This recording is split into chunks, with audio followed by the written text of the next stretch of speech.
That's true. Everyone's on it now. Everyone. That was a deal, yeah. When I email people, it'd be like a story or something. Okay.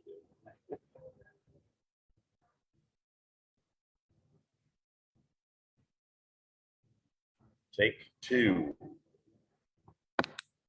It's going, but it's just too late. I gotcha. So don't pay attention to that at all. You got me.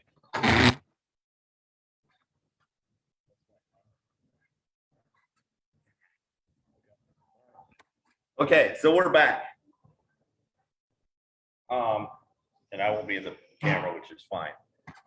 But you know, just to recap, you know, grew up in Summit, went to Dakota Wesleyan, went to you know, graduated, then got a job up at in Fargo as a headhunter, and then made this, some people would call it crazy move. You dropped your career and moved out to Denver, and you're working in a building with 1,500 people, 5 times the size of Summit.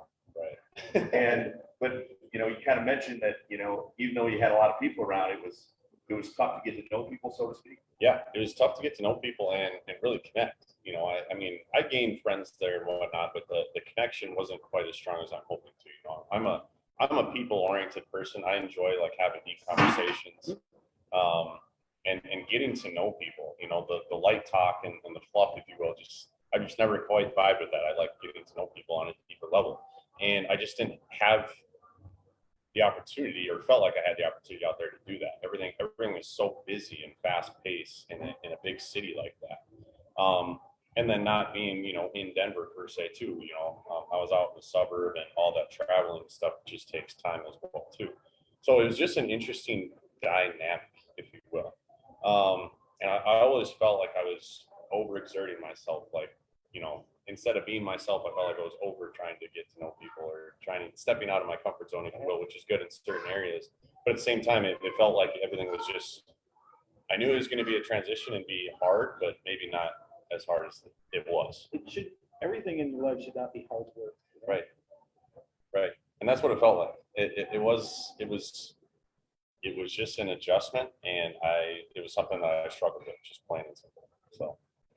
So you're struggling a little bit, you know, probably going back to, oh man, did I make the right move? Should I move back to Fargo? What, you know, what's going through your mind, and how do you work through that? There's a lot to it, to put it lightly. Problem solving at its finest. So when I was struggling with everything, I was trying to figure out, okay, how do I get back to being Jake, right? You know, my friends can tell it back home, my family can tell it. I know I'm not myself. How do I get back to being myself, really? And what it came down to is I started listening to a lot of podcasts. I started reading a lot of books, and I started to spend more and more time just trying to understand, okay, where was I at? Where am I struggling with it? How do I get better? And when I started doing that, I also started journaling as well too. And all of this kind of formed into this, well, I'm enjoying this stuff and I'm feeling better and better about myself each and every day. Like, I'm going to continue to do this. There's something to this, right? You know, I lost this sort of sense of self along the way. Now I'm feeling it, and I'm getting it back again, which felt great. And I said, well, how can I continue to do this? So that's when I opened up a website called itsjustjake.com, and I started a blog, because I had all these mistakes and all these decisions and everything just piled up in here, and I had nowhere to put it. So I said, why don't I start a blog and have a platform where I can share all this information, all these life lessons. If it impacts someone, great. But if not, I'm at least, you know, being vulnerable and putting all this stuff somewhere. So I started an internet blog, and from there, it just kind of took off. I always tell this story, but the very first day I was set to hit publish on my very first post. And I sat there for a second. I'm like, am I about to do this? You know, I was going through a lot, and my blog posts are very open as well too. And I said, am I going to, you know, open this up to the world essentially? And I hit publish, and I shut my laptop, and I walked around the neighborhood for over an hour. And I said, what in the world did I just do? You know, I I was comfortable with it, but at the same time, I'm like, what did I just do? And I walked around the neighborhood for an hour. I came back and there was messages, emails, comments galore, you know, and right then it was like, okay, maybe there's something to this. Maybe I'm doing the right thing. It feels like the right thing, following your intuition, but is it the right thing? And then to see the support and everything from there was just amazing. So that's kind of where all this stuff started, if you will, was that beginning to journal and trying to find myself again. And that turned into the internet blog. And stuff's kind of taken off from there. So you mentioned being vulnerable. Tough, you know, a male, mid-20s, Yeah. you know, college athlete, you know, always have to put that tough exterior on. Right. That you mentioned how tough that was. I go back to some of the times in my life, and you know, kind of, I'm way older than you, but you know, a lot of the things when you put yourself out there, that sweat, that uncomfortable, and you know, sometimes for me, it's, are people really going to believe this, or you know, Sure. How's this going to play out with people? Sure. I'll say this story. What you brought up there right at the end made me think of something. One of my parents' friends. So I had a segment. I did a segment on gratitude on Kneeland Living back in January, and one of my parents' friends reached out to my mom and said, "Hey, we're coming out to the farm. We're going to stop by and say hi." And they went out there and said hi, and the guy said, you know, it really, really surprised me listening to Jake on that Kneeland segment. My mom was like, why is that? And the friend said, well, I was thinking the whole time, like, okay, Jake's going to be on TV, like, big deal. Like, and then he started talking. I'm like, what could possibly be wrong with Jake's life? Because, you know, we're putting out that persona. I'm a people person. Like, I enjoy like positive energy and stuff like that. And that's what I like to portray too. But I'm a human being. I struggle as well too. And he said it caught me so off guard that, you know, someone I've seen growing up, and he was a basketball star and then played in college and stuff, to hear that he was struggling, like what could possibly be wrong with his life, and then to hear him talk about the experiences and stuff that he went through was just eye-opening. And he went out of his way to tell my mom that. And it's so true what you say too, that male persona. I speak a lot on vulnerability. I think the thought of it is really counterintuitive. Like, people think being vulnerable and opening up, if you will, is showing weakness. It's really not. It's harder to open up to people. It's harder to have those conversations. So really, like, vulnerability is strength, and I've written on that before too. But it is tough. It's tough being a guy. It's tough putting yourself out there. But at the same time, we're all going through struggles. It's in different capacities, right? We're all on our own journey. We're all struggling with our own things. But I came to an acceptance of that, if you will, and then I was able to turn it around and felt comfortable sharing it. So, And I think, you know, you mentioned that, you know, some of your family and some of your friends may have noticed some things that, you know, weren't Jake, sure, normal, whatever that is. right. But then, you know, somebody that didn't see you a lot, there was not going through this because I didn't see it, but you know, we put on that persona, and then when we finally get to that point where, you know, maybe this can help, but more importantly, this is going to help me, you know. And you know, as you started writing more and more throughout your blog and then your books, and you know, how did writing help you? Mick's a huge writer, and you know, obviously a very talented writer. I am not, but you know, how did writing help? Sure. And Mick can probably speak to this better than I can. You've had a lot more experience than I have. But writing for me was a place to put all the thoughts and emotions that I was going through. You know, I used to be able to talk about it and stuff with friends and whatnot. And then when I moved out to Colorado, that avenue just wasn't there anymore. So I'm going through all these different life experiences and trying to find a place to put it. And that's where journaling and writing started to do that. And that felt great and amazing. And, you know, to your point, it helped me. It really helped me get centered and realigned and really, you know, get myself back to feeling a little bit of normalcy, if you will. And I said, if it can help me, then maybe it can help others. You know, maybe my writing, maybe I was meant to kind of go through this stuff, not only for me on my own growth journey, but maybe this stuff can maybe help others. That's where the first book came through. My first book is on gratitude. And when I was going through all my stuff, I said, how do I get back to being centered and aligned? And I said, I need to start appreciating the little things in life again. You know, I think I lost sight of that. And so my first book is on gratitude. I released that in April of 2020. So COVID had just started. Me, myself, I could feel, you know, just being more and more anxious, being stuck at home, not seeing people. Everyone's going through this. And I remember, okay, well, I've spent a lot of time by myself collecting. Let's put together something that maybe can help other people. And that's where the first book came, on gratitude. Let maybe touch on that book real quick. You know, 7 steps. 7 days, yeah. 7 days. Yep. You know, you mentioned that was kind of your word or, you know, your thought process, but, you know, tell us about the book and how it came about and, you know, how it's been received, you know, because you go out and talk. Yeah. You know, you speak to groups and businesses and communities and teams about gratitude. Maybe talk about, you know, what that's done for you. Sure. A lot of it started, so I used to write sticky notes. I'd write 4 things on a sticky note that I was grateful for every single day, and I'd post them on my fridge. And then at the end of the 7 days, I'd wipe them all out and start all over again. And as that happened, I was journaling at the same time, and I could just feel myself each and every day, like, okay, there is some good in my life. Things are getting better. Like, I don't have it so bad, right? We get into this, you know, we all get there. We get into these bad spots, and we can't really see the light in the tunnel. But if you take a second, we put away the phone, you can see all the good that it is in our life, right? So I started writing on these sticky notes, 4 things a day that I was grateful for. I was feeling in a good spot, and then COVID hit, and I remember just feeling just anxious, and all that stuff started to come up. And I said, wait a minute, I know how to get rid of these feelings. I know how to still feel good when things on the outside world are not. And that's how I put the book together. So it's called the 7-Day Gratitude Challenge. You can find it on Amazon. And what it is just 7 days. There's 4 questions per day.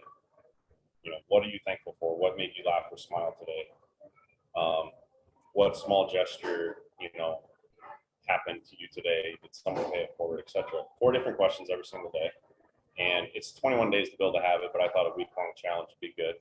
So that's all it is, 7 days, 4 questions per day, and then you can continue on. I left blank pages at the end as well too. So, and as you go out and you talk to people about that book, what's the feedback you're getting? You know, you mentioned it's only 7, you know, 21, but you got to start somewhere, right? I mean, you know, whether it's, you know, an exercise program, which, can you tell? I worked out today, first time in a while. So, you know, hey, you feel better, I bet. Yeah, you feel good. Energized. Absolutely. I'd like to be able to say that it was my first day in a while, but it's just been a while. So, you know, what's the feedback been and how's it been received? Yeah, one of the things that I write about and talk about a lot, part of my content is just keep it simple. Just keep it simple, right? There's so much good that's happening out in the world. Just keep it simple. We get so busy. We're dropping kids off at school. You know, we're trying to do our jobs. We're trying to catch up on Netflix series. We're trying to spend time with family. Like, just we're being pulled in so many different directions. Keep it simple. There is good that happens during the day. You just have to slow down to find it. And what I've heard from the gratitude challenge is when people actually take, you know, it says it right on the cover, 5 minutes a day. That's all it takes. It just takes 5 minutes a day. You know, put the phone down, turn the TV off, sit with a journal or a book or whatever it may be. Just spend some time with yourself reflecting on what happened. And that's been the feedback, is something as simple as that has really helped people. And that's the feedback I get from people too, is like, I never realized that if you just take 5 minutes a day, you know, it's fill time, but what do most people do with fill time? They pick up the phone and they start scrolling, right? And if you just transition that and switch that mind frame a little bit, you realize how much better you feel over time. It really seems like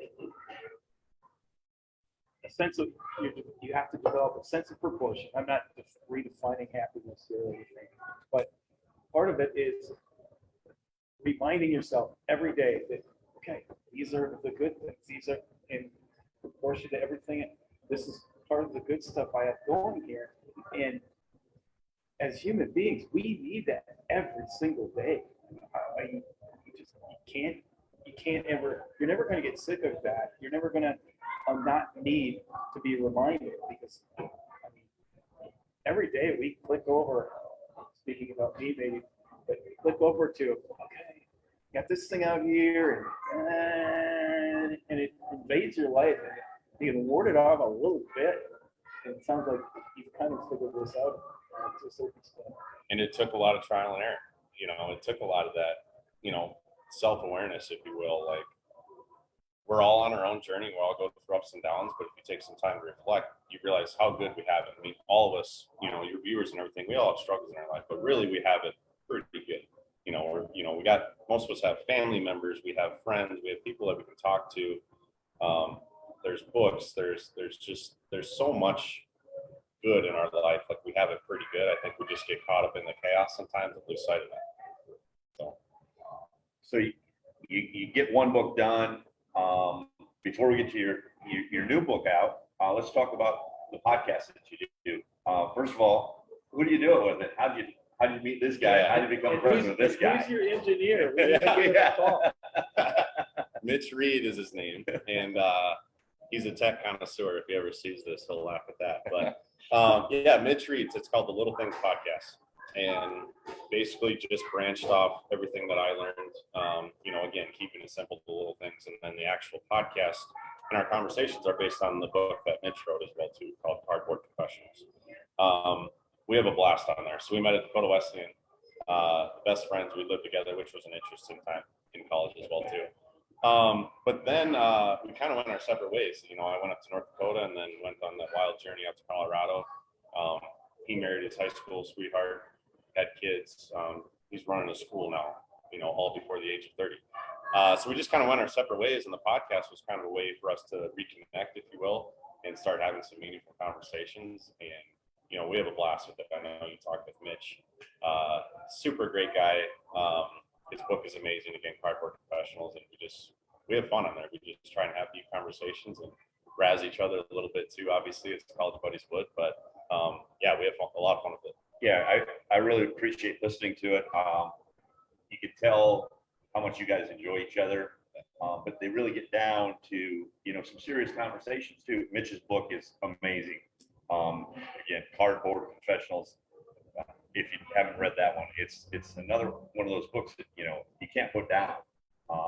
And the stories and the perspective, eye-opening stuff in there. Yeah. And so you get to kind of go through that with, like you said, your best friend, one of your best friends, but getting that serious conversation in there as well. Again, going back to, okay, how is this looking?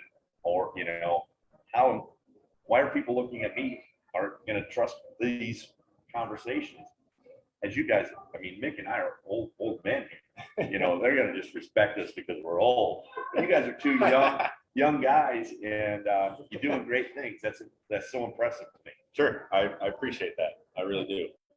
And we hear similar feedback as well too. I think a part of it is just being real.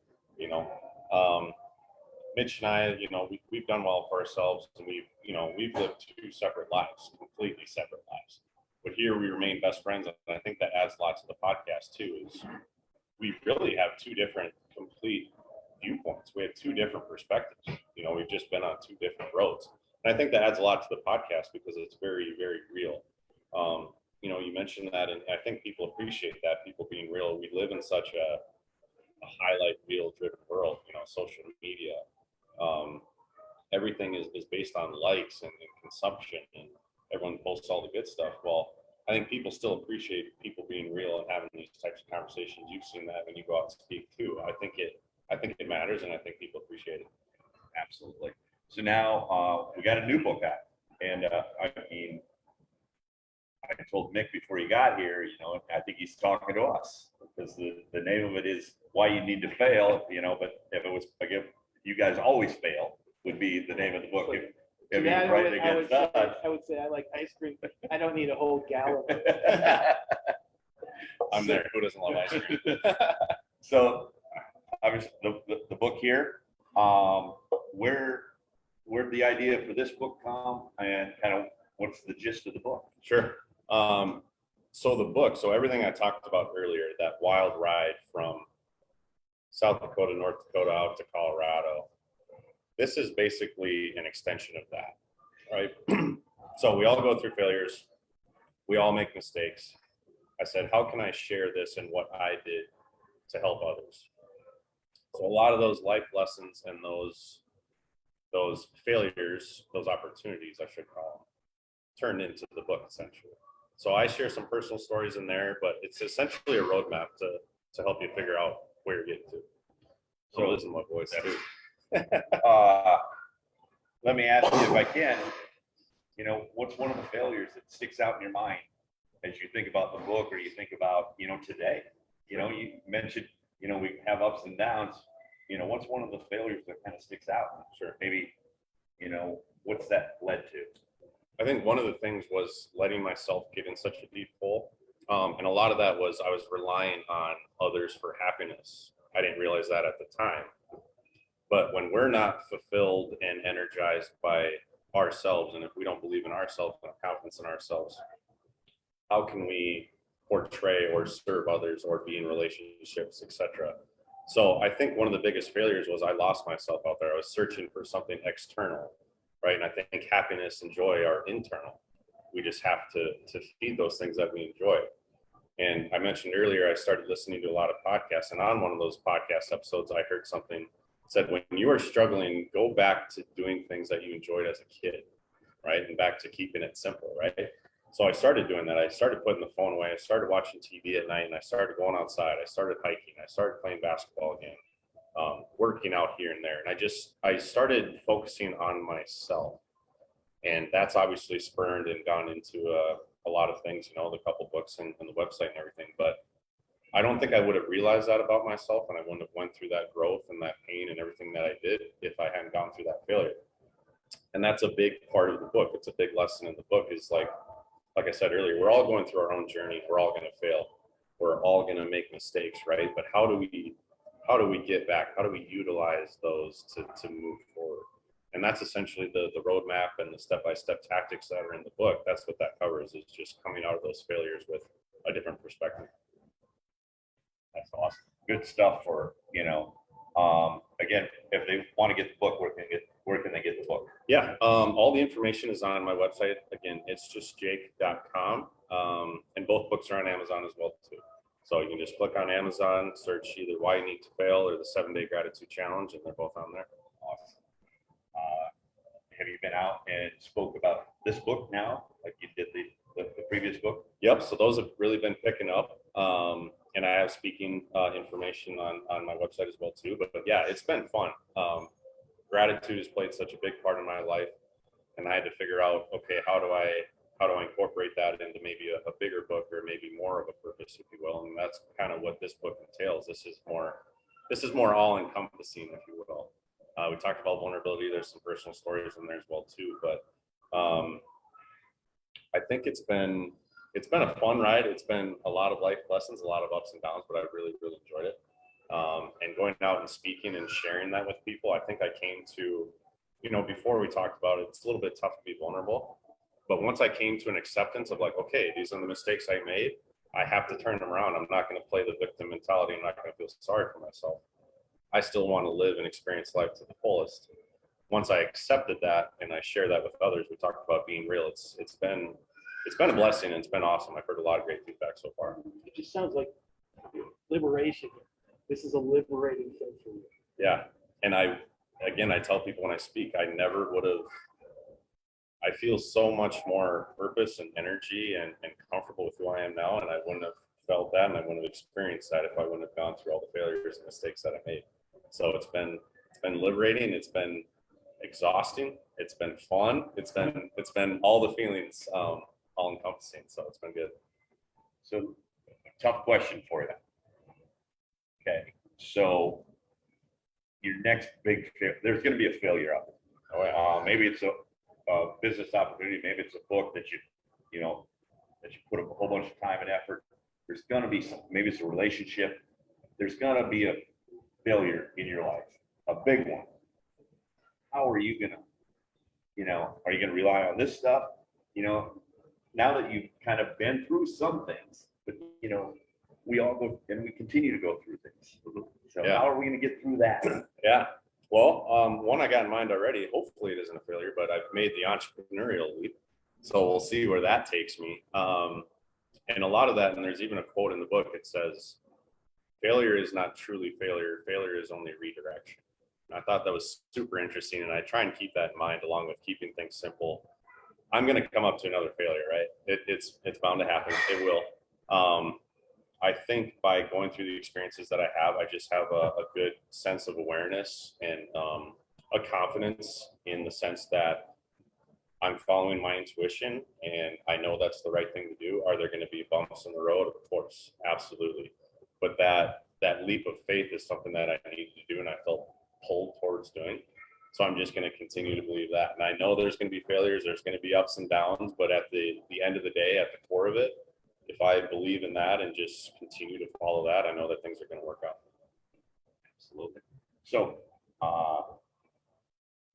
you talked about your family when you made that leap from Fargo to, you know, what's your family think now that you're doing this stuff? Are they, wow, this is pretty cool? Or are they like, what the heck is going on here?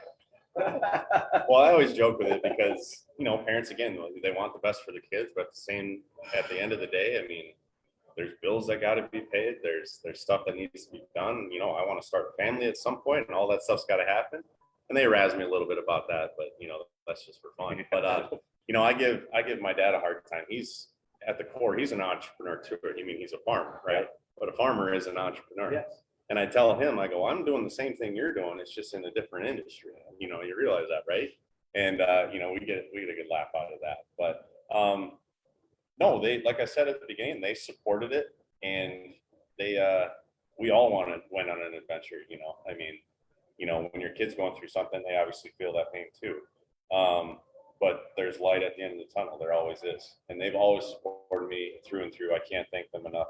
I held a book launch at the Source about 3 weeks ago now, and they surprised me. They came down for it. So it's a new journey for them too. It is. They don't necessarily know where it's going to take me. I don't necessarily know that either, but it's fun. I enjoy that. And at the end of the day, they're along for the ride too. So I'm sure they're very proud. I'm guessing in Summit, your mom's driving down the road with the book out the window. I tell her not to, but she definitely is.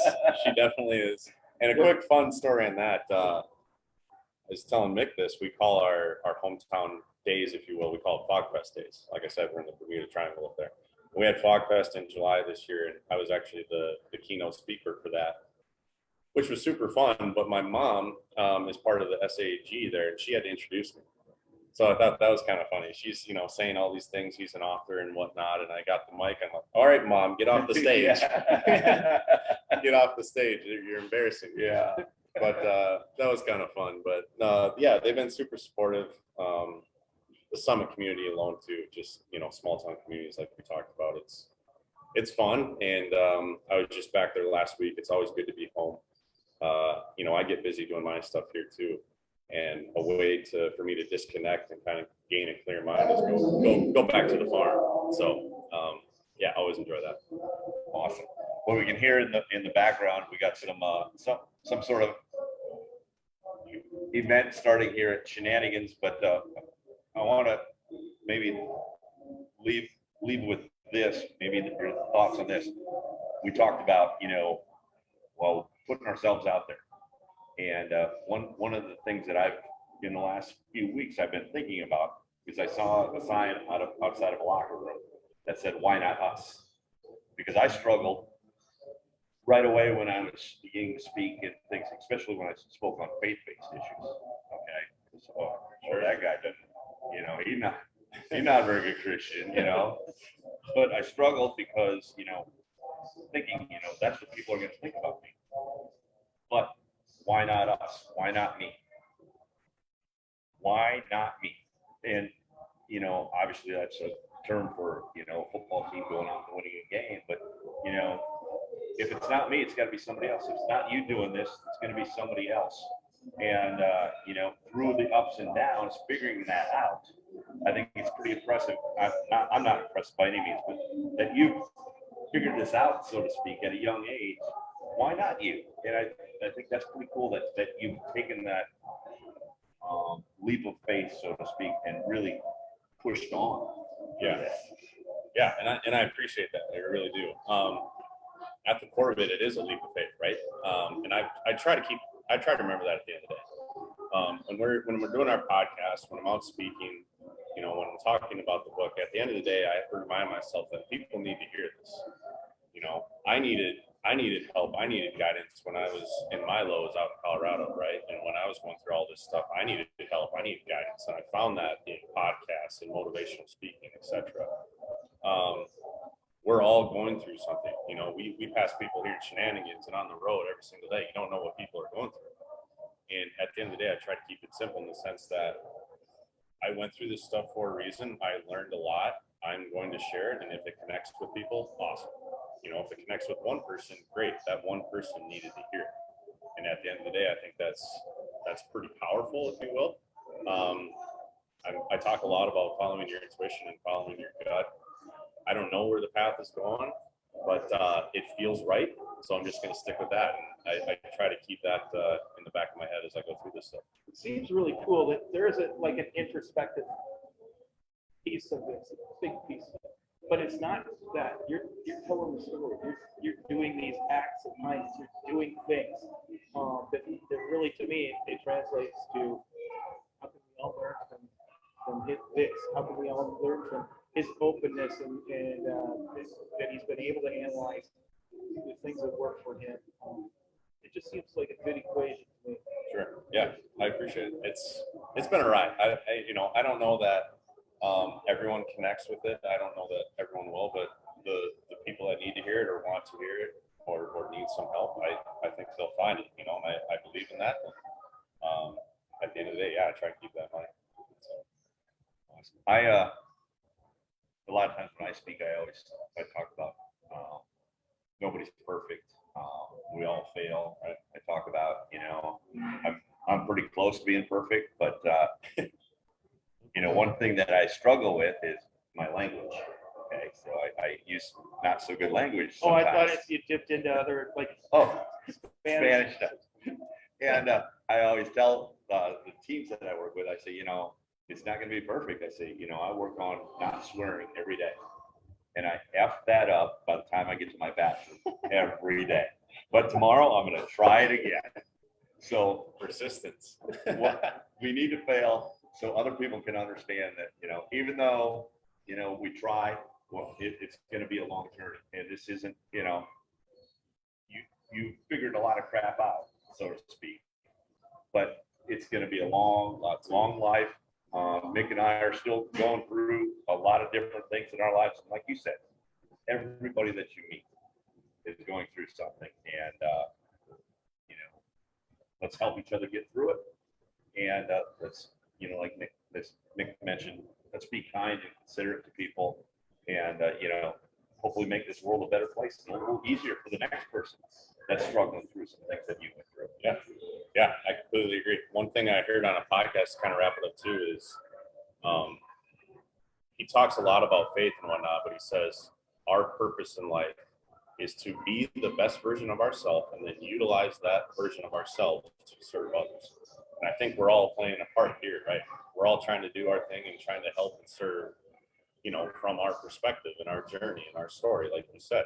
And I think at the end of the day, I think that's pretty special is the more and more people that you can impact based on your story, you know, you're doing your part, you're helping society become a better place. And at the end of the day, I think that's, you know, simply that's what we can do. That's what we strive to do. So I think that's pretty cool.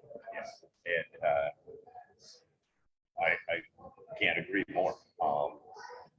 My mission through Higher Power Sports is to serve others in any way I can. But I've been given that platform. I didn't take it. I was given it for some reason. That nudge that you talked about, that tug, mine was, you know, maybe a smack on the back of the head, you know, by what I, you know, my God that I believe in. I think that, you know, I didn't listen to him. And finally, I think he just smacked me upside the head and said, go out and do this, darn it. And so really appreciate your time, Jake. And again, the website. Yep, it's just jake.com. It's just jake.com. You can get both books. And if you want, obviously, very talented speaker as well. Look his website up. all that contact information is there. Mick, anything you got before we wrap up? I mean, pretty impressive stuff, huh? Pleasure talking to him. I didn't know a ton about it coming in here, but inspiration. It's definitely a part of the equation here. That you got a guy who's willing to go out and try to help other people make their lives better, show them, that we can all do some things that maybe we don't consider, or we don't consider very seriously, and serving as an example of that too. And it's just, we don't have to do it the way, you don't have to force yourself into this little corner. You can look around a little bit, try to figure some things out, and move ahead with some level of confidence and courage. That's a little journey when you to a certain extent. It's not like you're climbing Mount Everest or something, but it's a significant movement to go from where you were in Denver, and obviously not, things weren't clicking, and to figure it out from there without, it wasn't like there was a lightning strike and all of a sudden, okay, I got to figure it out, but acknowledging that and getting to this point where you're telling your story is really cool. Yeah, I appreciate that. And I appreciate having you guys on. Obviously, what you guys are doing here is pretty special. And it's cool, and I appreciate the invite. So it's been awesome. Well, thanks a lot for joining us. Obviously, we had the technical difficulties. So this will be like a two-part thing. We'll figure that out. I don't know how I'm going to do that on YouTube, but maybe I can condense it onto one, but it'll be downloaded onto the. Tim, it was a failure. It was a failure. A weekly failure on my part. Again, there's another one. I say we're going to have this. I had it all set up. 2 cameras. We're going with it. And it messed up. And it was all my fault. But we'll get it figured out. We've been trying to figure out how to end these things. And you mentioned, serving others. And whenever I pray in front of a team, I try to end with, please continue to bless us so we can be a blessing to others. Jake, continue to serve others so those people can serve other people as well. So have a great day. Thank you very much, Mick, again for joining me. And nothing but the best of luck to you. I appreciate it. Thanks, guys. Good stuff.